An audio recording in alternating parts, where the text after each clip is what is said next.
Morning, grade 10s. Today we're going to look at accrued income, and we're specifically going to look at how we're going to do the entries in the general ledger. So we sit here with an example, the same example that you have in your notes, where you have a fixed deposit of 5,000 Rand. There you also have interest on fixed deposit of 400 Rand. And then the adjustment said that the fixed deposit was invested on the 1st of April 2000. So it's more than 3 years ago. And we're supposed to earn 16% per annum interest on this fixed deposit.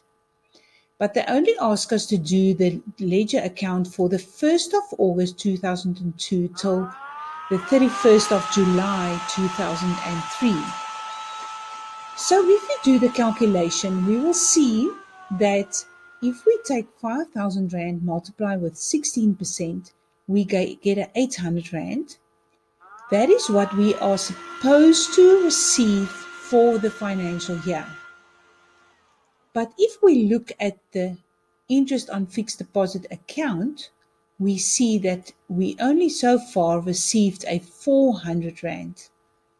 So that means that our account, the interest on fixed deposit, is accrued with another 400.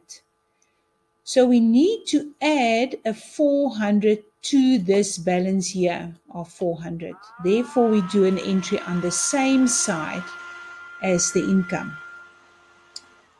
So if we're going to credit the interest on fixed deposit, we obviously need to debit the accrued income. And accrued income is then a current asset for us because the bank is actually owing this amount of interest to us.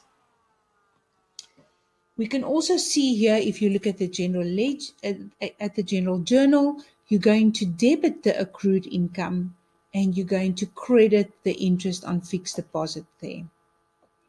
Then when you're finished with your account, you're going to debit your interest on fixed deposit because it's a closing transfer. So you're going to debit your interest on fixed deposit and you're going to credit your profit and loss account, the same as you would do with other income accounts.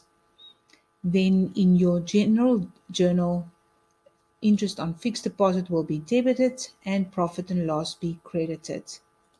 And then if you look at your post-closing trial balance, you will see there is the balance of your fixed deposit, which is still 5,000. It didn't change at all, plus another account called accrued income, which is also an asset. And that is how you do your fixed deposit or accrued income.